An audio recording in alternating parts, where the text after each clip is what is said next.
Hey guys, Pitmaster here. I'm here with the doc. John, good to see you. Happy New Year. Happy New Year. Happy New Year to everyone, man. I hope you guys have a healthy, happy, and safe 2019. And when I say safe, I don't mean like accents, because I don't want you to have an accent per se. But when we talk about safety as martial artists, we mean safe from attackers. Now, when I say healthy, fitness will help you get healthier. And so we want you to be super healthy. And when you're super healthy and you're safe, you tend to be happy. I'm just saying. So we hope you're all three of those. Anyway, all right, we're going to talk about a lot of things today. UFC, a little bit about the PFL. We're even going to talk like for this long about Mayweather knocking out that Japanese guy in like 20 seconds into the first round. Okay, we talked about that. All right, so let's get into the UFC. It was a pay-per-view. It was UFC 232. 232 in Los Angeles. Yes, it was. It was in Los Angeles at the Forum, and as you guys know, it was moved from Las Vegas. Because Jon Jones, okay, this can be a shocker to you guys. You're not going to believe this. You ready? He didn't pass the drug test. He didn't test clean. But there was a way around it. So they were able to say, well, even though he was clean his last couple tests, this test he wasn't clean because of a test a year and a half ago. And there was some kind of, it kind of like skipped a generation. Like now, it's kind of like if you're colorblind, you know, like it skips. So it's in your genes, I guess. I guess it's in his genes. I think, yeah, there is some science involved. So with it, he was doing anabolic steroids, apparently. This was back from 2017 where he fought DC and had a positive test for anabolic steroid leftovers, basically metabolites they call them, but just evidence that you did them. They're not normally found in your system, so you're taking some supplemental steroids, anabolic steroids, and then they find this metabolite in his system a year and a half ago, and then he says, I didn't do it. So he went in front, had like some kind of process where he went through and fought it. And they found when he fought it, they said, well, there was no evidence you intentionally did it. It's in the system. It's an accident. And he blamed it on the fact that his lifestyle choices made him take things he wouldn't have taken normally. Maybe it was in the cocaine. I don't know. Go figure. So it could have been in the cocaine. Not his That's fault. a new excuse. It could have been. But he said, I never did it. I never intentionally cheated. But it was in his system. So USADA penalized him, or however the penalty came down for, it was less than 2 years. Because, do you remember this? Because he cooperated in some way. What that mean? I don't know what that means. Do you know what that means? What is that? In the law, I think that means you helped him. You snitched on somebody. But they don't say what that means. Who knows what he did, but he cooperated. So they gave him a shorter sentence. Let's just put it this way. If he was an inmate in California State Prison, it did what he did, he'd be at Pelican Bay right now. If you know what I mean. You California guys know what I mean with that. I have no idea what you mean. Basically, he snitched, so he was put in protective custody. So yeah, so they gave him a shorter sentence.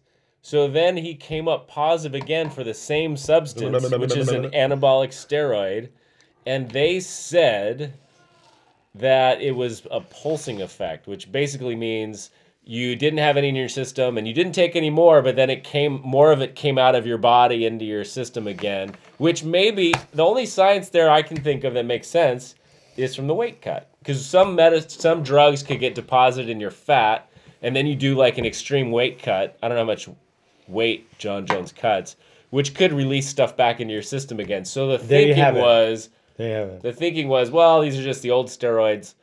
Evidence that I cheated. Having evidence that you cheated keep coming up and like haunting you, that would be terrible. It'd be like fucking robbing a bank. It'd be like robbing a bank. Well, you got the fingerprints on the safe, and then somebody else robbed the bank, and your fingerprints weren't on the safe. But then, like 6 years later, that same bank was robbed, and your fingerprints were on the safe again, and it's like, that pulsated. It pulsated in and out. Those aren't really my fingerprints from this bank robbery. Right. That was from 10 years ago, but it pulsated back. The only interesting thing about all this is everyone's that's analyzing this is saying, well, it could be pulsing out of his system, but it also, you know what else it could be? What? He could have taken him again. What?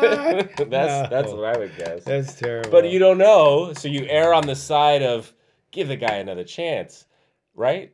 Is that what you're doing? So you err on the side of, no, it was old steroids left over. Maybe. Pulsating Maybe there's some real science there. Pulsating steroids. Okay. Sounds gross. So anyway. Okay. So it's possible, I suppose, you could think of a scenario where these are old steroids, so let's let them fight. So basically, Nevada said no. No, they said we need more time to figure this out. So they said, no, you're not going to fight right. this week. So Nevada said, no, you're not going to fight this week. Sorry. So instead of like scratching that main event, which was a big one, but it's not like him versus DC, so they moved the whole card, and everybody that bought tickets from India to from Pakistan, from New York, whoever bought tickets and was on a plane and bought an airline ticket and booked a hotel room, they had to move everything to California with a week's notice. So it was, I'll guess it was, I bet it would cost everybody altogether that ended up in California from Vegas, I would bet it would be like $100 million plus was wasted because that was done that way. Not just from the UFC, they spent probably tens of millions, but from everybody that bought tickets, booked rooms. I mean, is the room gonna? I mean, if you booked a flight, you can't say, no, I want to go to. I'm gonna switch that from Vegas to California. Yeah, the airline's gonna say, no, I'm sorry, Jon Jones took a pulsing steroid, but you're gonna have to pay the penalties of the airline. So basically, I'll say it's $100 million. So for me personally, if I do something that inconveniences one person, I'm in line, I can't get my credit card out, or I've inconvenienced a person, I kind of feel bad. So I don't know how I would feel if you inconvenience tens of thousands, inconveniencing everyone, tens of thousands of people. And because I was doing steroids, but I didn't know I did because I was on cocaine. The whole thing's interesting. It is interesting. However, what'd you think about the fight? So let's just erase the steroid issue. You can't. No. You can't. Let's erase it from your brain. I can't. Just ignore the steroids, because some people say, hey, they didn't improve his performance or something like that. You can't. Didn't improve his fight IQ. What do you think of that fight? I thought I couldn't even watch the fight, because if I watch the fight, I think of a steroided bodybuilder against a non-steroided bodybuilder. And when that steroided bodybuilder, you know the difference, right?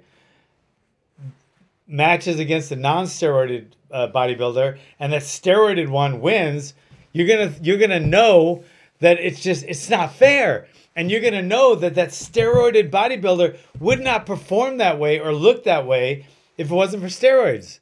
So you just can't, I can't even watch that fight with any kind of fairness. It would be like watching two guys hitting home runs, and I know one's doing steroids, Barry Bonds, Jose Canseco, Mark McGuire, and the other guy isn't. And the guy hitting the steroids wins. You don't say, well, that was all right, but I mean, just because he did steroids, he would have won anyway. If you see a bodybuilder that's doing steroids and he beats a guy that's not, you're not going to say, well, that guy won, but he would have won anyway. Okay? I feel the same way. I want to say he has so much skill. He's the most skilled fighter ever. But since I've known that he's just done steroids the whole time, who's to say he would have been that good if he didn't? Do you think a linebacker would have been that powerful if he wasn't doing steroids? Do you think Lance Armstrong would have been that good if he wasn't doping? Do you think a bodybuilder would have been that buff if he wasn't doing steroids?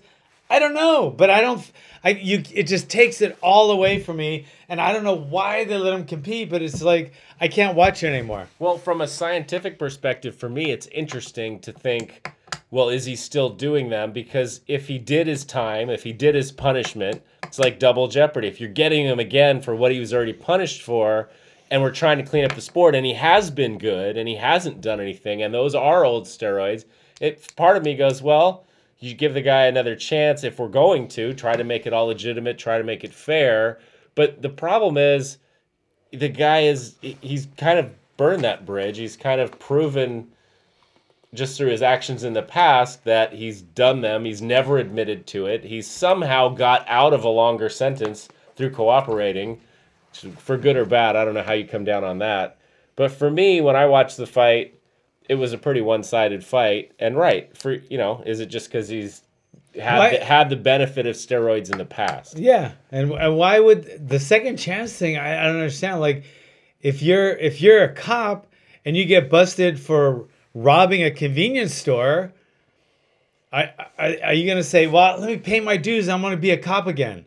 I mean, some things they're just gonna take away from you. I think if they're doing steroids and you're in a combat sport where you can actually hurt people more because of your steroid use, they should just say you can't fight anymore.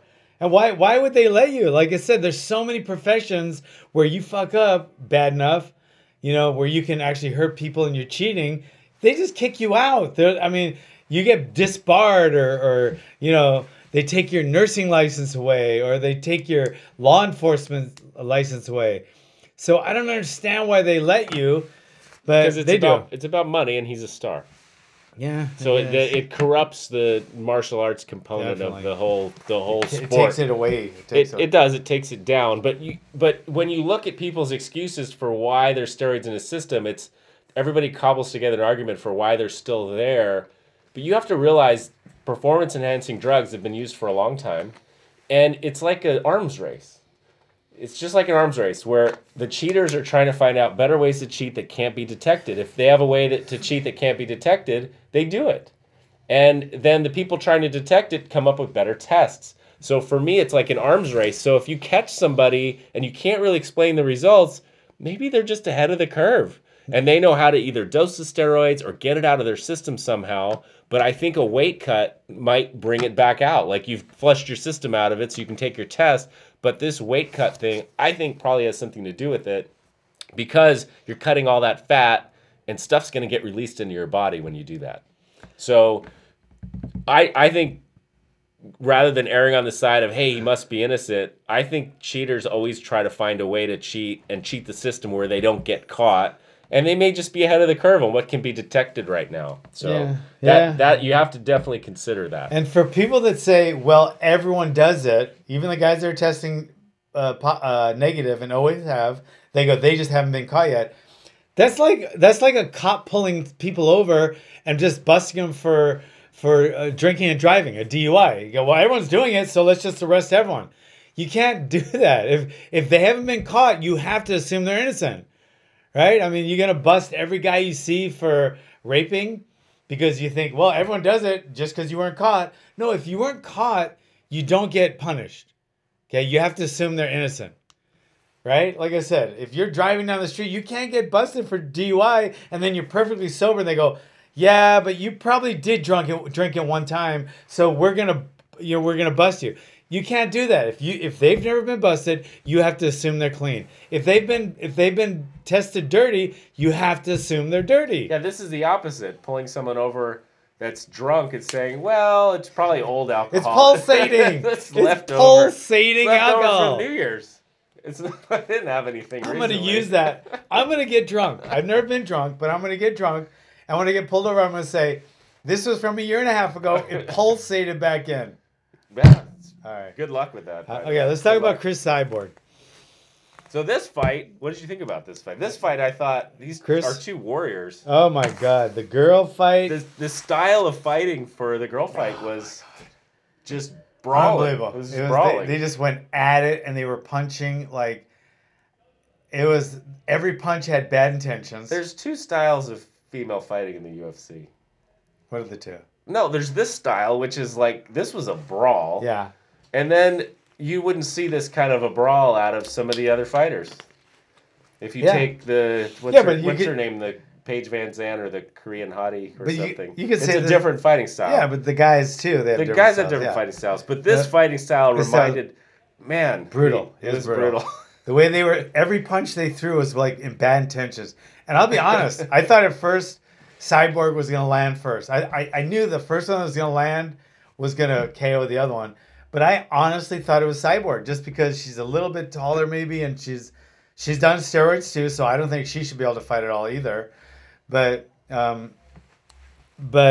you know what though? She was swinging. Amanda looked stronger. Like it just when they were out in the ring, she looked bigger. She looked stronger, and it wasn't like it was a one punch fluke. Whoever landed that punch, Amanda landed a lot of punches. Right. Repetitively. Yeah. So her accuracy was really something. And maybe it was that first punch that took Cyborg's guard down and she couldn't defend herself as well. But Amanda Nunes landed punch after punch. It was brutal. It was a one-sided victory. That overhand right. Does that remind you of anybody? Oh that was that style of fighting? Yeah, a lot of people. Chuck, Tyson, Fedor. I mean, that overhand right was so on the chin. And it was brutal. And it was a true overhand right, wasn't it? Beautiful, yes. It reminded me of Chuck watching that. I was like, wow, that was just quite a display of Amanda Iceman Nunes, Ice Woman. That was a display of power. It was power, and it was courage, and it was skill. It was skill, and it was Bushido. Do you see him hugging after the fight? Yeah, it was good.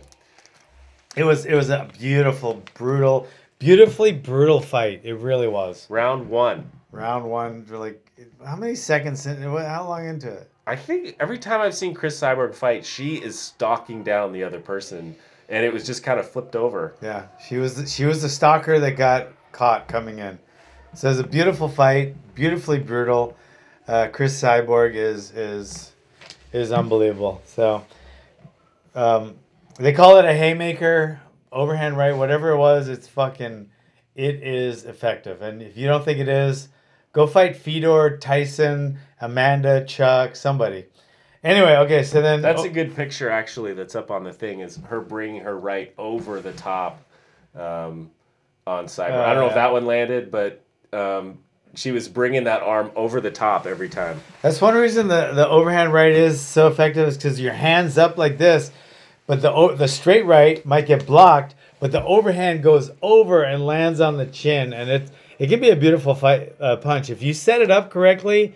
It lands. You can in MMA you can set it up a lot better than you can in boxing because you can set it up with takedowns. In boxing you can set it out with a low jab and then come up high, but with in MMA you can fake a shot and go in with an overhand right. So it can be set up a lot more effectively in MMA than any other combat sport. Beautiful fight. Then we got Carlos Condit against Chaisa. Man, I love those guys. I love both those guys. They have such fighting spirits. Condit obviously been around a little bit longer. He's a UFC staple.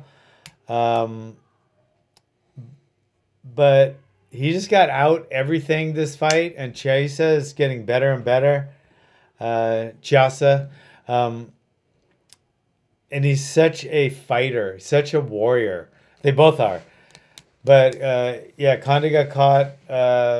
Was it with the takedown? He got caught with a it was like a Kimura. And I think it was a Kimura that turned it in just to... I think he turned it into like behind your back, arresting kind of arm lock, like when you arrest someone, but then straightened it out. It just kind of like it was kind of like a wing. Had his shoulder extended in this position. It's kind of like a wing. And your shoulder does not go that direction, so that's pretty much... torn labrum or something. I don't know. I haven't seen an injury report on something's torn. Carlos, but that had to be a pretty significant shoulder injury. That is not. That's brutal. So that was that fight. Showed a lot about them. Then we had Latif against Anderson, which was a good fight. I mean, it went back and forth. I think there was some good calf kicks. Latif. I think what changed everything in this fight, because I thought it was really even. the calf kicks, against the movement, against the ring generalship. But then it seemed like in the second half of the second round, Latifa started getting tired. And he started stalking a lot more slowly. He started throwing his shots a lot more telegraphing. He's breathing, labor breathing, and Anderson wasn't. And Anderson looked like he was in much better condition. Come third round, it was all one-sided. I think they split the first and second, but then the third was all Anderson, and Anderson won again. Anderson is good. I mean, he beat Glover. I don't think he'd beat Glover again, but he is good. And he's well-rounded. He has beautiful takedowns and a really good takedown defense, and that's his mainstay. But he's also punching a hell of a lot better than he used to, and he has good kicks too. He has some good high kicks. So Corey Anderson beat Latifi. Now, you want to talk a brutal fight. This fight was brutal. Chad Mendes against Alexander Volkanovski. Oh my God, they went at it, and they're both kind of short, stocky, really muscular guys that just started fucking swinging, and they were both landing. It was about even going into the second round. I think it was about even.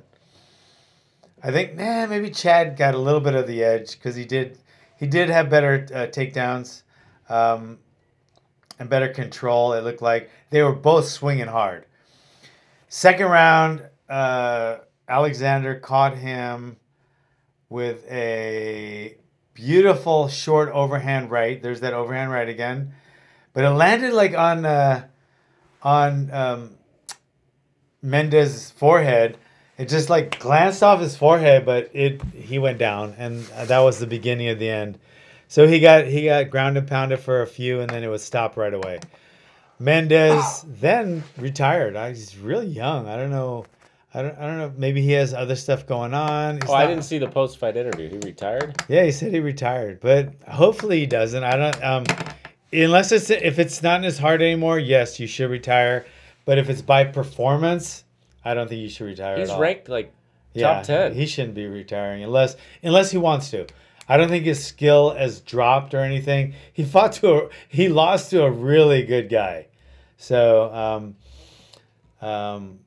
anyway, so there's that. That was a brutal fight as well. Let's talk about a couple others real quick. Arlovsky fought again. He lost to Walt Harris. That was on the prelims. I think the reason he lost, Walt was doing a little better. I think it was footwork. I think Walt was having a little bit more success in the footwork, and I think that's the reason he won. He was a little more effective, but it was a close fight. Another one I want to touch on was. What about the Cat Zingano fight? Yeah, that's what I was gonna say. Cat Zingano against Anderson. It was really. It looked like Anderson was Anderson is with our guy Mark Montoya. Yeah, Montoya I think is the hottest MMA gym right now. I think it's the hottest MMA gym with the most talent coming out of it right now. I think it's Mark Montoya's gym. I didn't see this fight, but she got kicked in the face. She got what happened was she got kicked in the eye actually, and it was it looked brutal. It was a head kick. It was a roundhouse kick, and Anderson's toe went into Cat Zingano's eye, and it looked painful as shit. And Cat Zingano, she just couldn't see. Send that to me. Okay, so she couldn't see, and the fight had to be stopped. And since that wasn't a illegal strike, they stopped the fight. And they gave the winner. There you go. It's up on the screen. It's on the screen. So her big toe went right in her eye. Big toe went right in her eye. It ended up cutting I think he had to get stitches. The eyelid. The eyelid got stitches, but I Yeah. saw that she actually had a globe injury. The eyeball itself was injured, and they were worried about a retinal detachment. They said it occurring. wasn't. She had no injury to her eyeball. That's what I heard. That's what she tweeted. But she also tweeted, "Should I have lost getting poked in the eye?" But I mean, that's kind of a touchy one because like you get poked in the eye by someone's toe, and there's no rule against that. I mean, there's no rule against that. Like if you get punched and the guy's knuckle went in your eyeball, I've seen that happen. It's not an illegal blow. So it is a digit, but it's your toe. So there's nothing on the books where you can finger poke or thumb gouge the eye is illegal. But a toe, there's nowhere that says. You also can't make a fist with your foot. So, in your hands, you can bring your fingers in. Even having your fingers extended is illegal. It's a foul. So your foot is your foot. So if you can kick someone in the face, unless you outlaw that, or unless you make a rule against kicking in the face, this is going to happen occasionally with an open foot. With an open foot. So yeah, it wasn't illegal. There's no illegal rule about it. It's terrible it happened. Kat Zingano is one of my favorite fighters, male or female. I love Kat Zingano watching her fight, but I think that was a true TKO if you can't continue. And I don't think she did. She didn't officially protest that. No, she just I mean, I can see being kind of upset about it. You can be upset about it. Kind of stinks, but it is what it is. I've actually been kicked in the eye in sparring, and it's just as painful as a finger poke. And I was like pissed off at the guy, but it's like, I mean, I couldn't really, I had nothing to stand on. I was just pissed off. They did. I go, motherfucker, what the hell you doing, bro? And it was a guy named Pete Sugarfoot Cunningham. Okay. Sugarfoot knew what he was doing. If you want to Google Pete Sugarfoot Cunningham, you Google that. Pete Sugarfoot Cunningham. He was actually my roommate, and he was a world champion, double weight class, junior welterweight and welterweight. And he had some of the fastest kicks in the world. He was from Edmonton, Alberta, Canada. And he was like right under the Jet, Benny the Jet Urquides. They never fought each other. Actually, Benny was our instructor. He was our trainer. But Pete had such fast kicks. He would kick someone in the face like 3 times and then leg kick them because he had beautiful leg kicks. Most of the top, like the high kicking guys, like Superfoot, big Superfoot Wallace, Bill Wallace, they didn't have the leg kicks, but they had beautiful up top kicks. Sugarfoot had both. So he actually fought Thais and Japanese and Dutch guys, and he could beat them at the leg kicking game, but he also had beautiful face kicks. And I found that out because I spar them once in a while. But I used to get pissed off because his toes he'd actually cut me with his toenail, so that was his fault for not cutting his toenail. But he did hit me in the eye once and it hurt like hell. But it is not illegal. All right, so it's unfortunate, but not illegal. No. All right, let's talk a little bit about. Did they stop that fight then because she couldn't continue? She was holding her eye, and the referee did a really good job and stopped it, protected her, stopped her right away. Because as soon as she put her eye like this, like she was trying to stop the fight, but the referee said no, the fight's gonna go on. So the girl came in, started to hit her again, and then the referee realized, okay, fuck it, it's over. So the referee did a great job in calling it first, and then stopping the girl and protecting Kat. So I think the referee, I don't remember who the referee was there for that fight. I'm gonna say it was Mark. It was Mark Goddard. Goddard, who's up and coming. Like he's an unbelievably great referee. So is and let me just tell you something. The other guy that was reffing, the guy with the crazy mustache, man, he did a good job. He replaced. Herb Dean for this fight, and this was his first, I think, really big fights. And I think he did the main event. Check out. I think he actually did the main event. He did a great job. I think Herb Dean was injured or something. Yeah. So we have some really good referees out there right now. I think Mazzagatti is did I say Mazzagatti? He's a terrible referee. Dan Murgliarati. Murgliata. I think you're close. Yeah, Murgliata. whatever. I think he's one of the best refs out there. But this guy right here with this crazy referee. Yeah, he's got the long braided mustache and beard. He looks like something like a hairdo from the Lord of the Rings or something. Yeah, he's one of the best refs, and he's from California, and he does a lot of reffing in local shows, local smaller shows, and he's always like the guy with a crazy with a crazy mustache. But anyway, so that he did the main event. BJ Penn got stopped in the first round.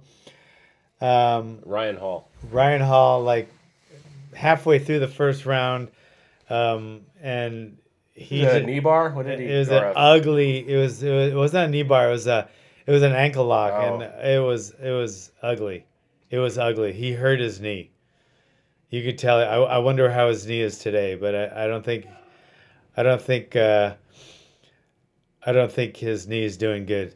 Mike Beltran is the name of that referee. Yeah, we've seen him in there before. Yeah, and I've seen him at the smaller shows in Fresno and shit. He's a really good ref, and he's made it now to the big card. Did a great job. You know who else did a great job? I'm telling you, man. The UFC, John Anik, Joe Rogan. Who was Dominic Cruz? Dominic Cruz. You know who was missing? Who? They didn't renew his contract. Smith. Oh, really? I think he's done. Oh, shit. I wonder why. I saw something that such a good job he was doing. He tweeted out they chose not to renew his contract. I know people really liked him. Well, who's they? UFC. Well, I thought these guys were working for Fox. Well, maybe because they're not with Fox anymore, and they're going to ESPN. But some people think it's because they're gonna push in one of ESPN's people to do it. Okay. But that's too bad. I liked him. He was really good, but I don't think anyone beats the chemistry of Joe Rogan and John Anik, and then throwing in someone like Dominic Cruz. It just makes it that much better because they're really good too. Bring Goldberg back. Oh my God, I wish Goldberg. Oh, God, I love Goldberg. Maybe they're bringing him back. Maybe that's why Smith didn't get renewed. I don't think so. But now Goldberg and Rogan. Yeah, that's the UFC. That was the UFC. But John Anik is so good. He is so good. It's such a good chemistry. Anyway, PFL, $1 million to the winner per fight. You're gonna $6 million. So basically, here I have the list of fights up here. Basically, you win the fight. Imagine going to a fight, getting in the cage, knowing if you win, you're gonna make $1 million. If you lose, you're not. Okay, you're gonna make $800,000. Did you get zero if you lose? No, you got $200,000 if you didn't. But $1 million is $800,000 more than $200,000. So can you imagine? I mean, UFC is usually 50-50. You get twice as much if you win. So you go up twice. You don't go up 4 times. So it was an unbelievable card. These guys fought really hard. One of my favorite fighters, and I mean personally, and watching him fight, Steven Seiler, fought a guy named Palmer. I'm not going to take anything away from Palmer, but he did outfight Seiler. I mean, it wasn't even close. I mean, nobody thought it was a close fight, but it was a clear-cut winner was Palmer because of the takedowns and the holding and the control against the cage, and it was this short, stocky, muscular wrestler. But Seiler was trying to make it a fight the whole time. Now the wrestler won, and this is my opinion on wrestling and MMA. Wrestling, I feel, is the most important skill to have. Wrestling is the most important skill to have in MMA. But in and of itself, it's boring as fuck. Okay? If you're just a striker, right? You have a chance in MMA. But if you just strike against another striker, your crowd is going to be on their feet. Okay? If you're just a submission guy and you're going at it like that Palmer guy against BJ Penn, and you're going for knee bars, ankle locks, kimuras, and you're just going for submissions, the crowd's going to like it. right? But you'll never get the guy down if you don't have wrestling. But now you put 2 wrestlers out there, just wrestlers, short of unbelievable slams and shit, which you don't see that much of, but it's on a mat anyway. So just the wrestling part of wrestling is boring as fuck. It's just boring as fuck.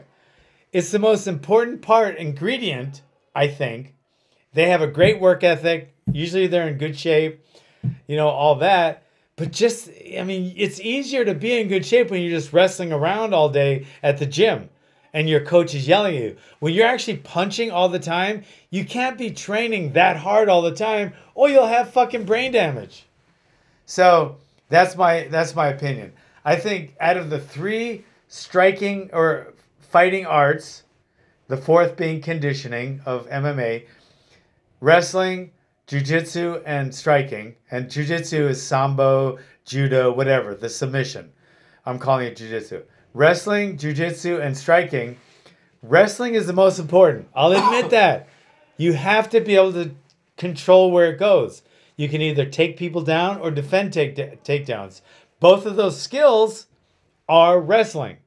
But if it's just 2 wrestlers out there, everybody's going home. They're booing. You ever realize that's when they start booing? It's when the fight turns into wrestling. Nobody boos when 2 guys are going at it, punching. But anyway, so Siler lost to Palmer. Good job. Palmer did his strategy, really good strategy, but it was boring as shit. But Siler wanted to he just wanted to go. But anyway, so Siler lost. Let me tell you another one. Now this guy, okay, Magalhães. Magalhães is a jiu-jitsu guy, and he fought a striker, O'Connell. All he wanted to do was try to submit O'Connell, and O'Connell just wanted to knock out Magalhães. That was not a boring fight, because Magalhães didn't just want to take him down, hold him, hold him against the cage, squeeze him, and hold him. No, he was trying to submit him, and Connell was trying to knock him out. That was a good-ass fight until it ended in the 4th round with O'Connell winning. It was a corner stoppage, it says. What happened? He got beat up so bad the 4th round, and he was exhausted. And he got beat up so bad by O'Connell. He's tough as shit. I can't believe he was standing. O'Connell was nailing with left hooks, overhand rights, and he was standing. But he went back to his corner stopped it. I don't know if I would have stopped it. I'm usually a quick stopper, but when there's $1 million on the line, because he could have easily submitted O'Connell if he caught him. So if I thought he was going to get killed or something, that's one thing. But for $1 million versus 200,000, I'm not stopping that fight in the corner unless he you saw brain tissue. You can't put a price on brain damage. No, but how many fighters? Wait a minute. Wait, I think you can. How many fighters get brain damage in one fight? I mean, come on.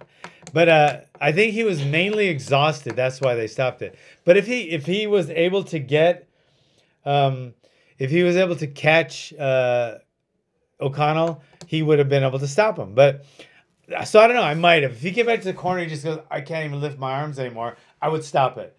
But other than that, I would stop it a lot less, knowing the difference is $800,000 between and Magalhães has one of the best submissions in all of MMA.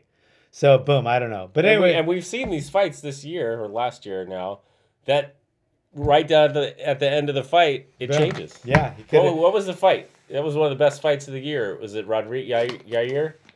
He was losing that fight and then threw the crazy elbow in the last second. So that something can always happen in this sport. I think I would have let that one go because But anyway, then the other one, the local boy Ray Cooper the third.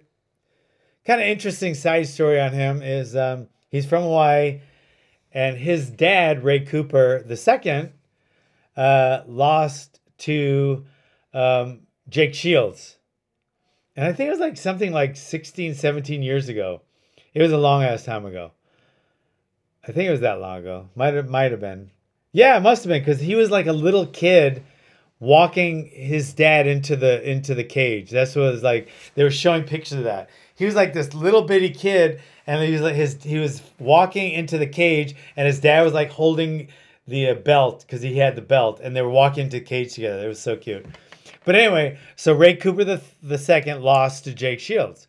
And in the semifinals, I think, of this tournament, Ray Cooper the third was able to avenge his father's loss and stop Jake Shields. That's like a Rocky movie. Yeah, it was really cute. It was a good story. But anyway, so you beat the guy, but then you got to fight his son, a younger version. Yeah, that's brutal. Yeah, but he fought Magomedov, whatever his last name. You got it perfect. That was perfect. And it was a close fight. The first round, it looked to me like Cooper was just trying too hard to chase Magomedov instead of cutting off the cage and using his jab more. He was like swinging one punches. And he swung right into a takedown, then submission, so he lost in the second round. So there went $1 million. But big, yeah, these are big purses for. Yeah. I wonder what kind of. Where was this broadcast?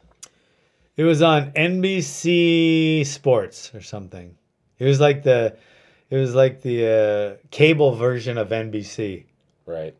But it was good. And Cooper he was trying too hard with each punch. He's a knockout puncher, but he should have set it up, been a little more cautious, used his jab more, lateral movement. He was like rushing in, like chasing him with one punch at a time, and he's missing by a mile. But he's such a power puncher, he got over anxious. But it's kind of cool because his crew, like he brought like 50 or 60 people from Hawaii to come watch that. It's so funny to see all these locals, like Ronald Jun was there. Ronald Jun was a UFC fighter, fought for years in and out of the UFC, WEC. He was a well-known fighter, Ronald Jun, and his great uncle was my first boxing coach. But Ronald Jun was there with his family because he's part of the camp.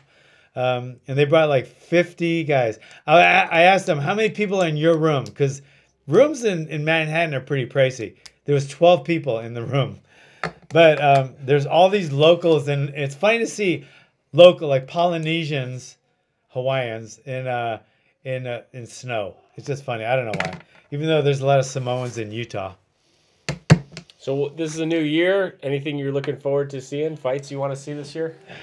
Nah, I want to see Siler. He's like taking a turn in his career. He's been in and out of the UFC, and he's had limited success and a lot of success. It's gone up and down. I think he's turned that corner, and it looks like he's going to go places. Court McGee is on a roll. Glover Teixeira is coming up. I got two guys, the two Isaiahs, Isaiah Rocha, Isaiah Hughes, they're coming up.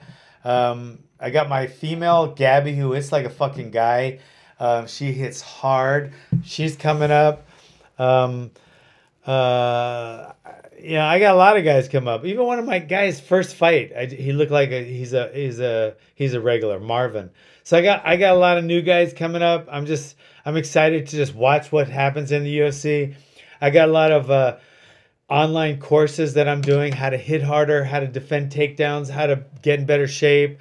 They're all under the pit.tv, but I got that going on. And I'm going to start doing weekend retreats this year where people can come out from wherever and train at the pit compound for a weekend, and just we'll take them up on the wheelbarrow. We'll take them to Madonna. We're going to take them all over, and they're going to train, old school, but like real UFC.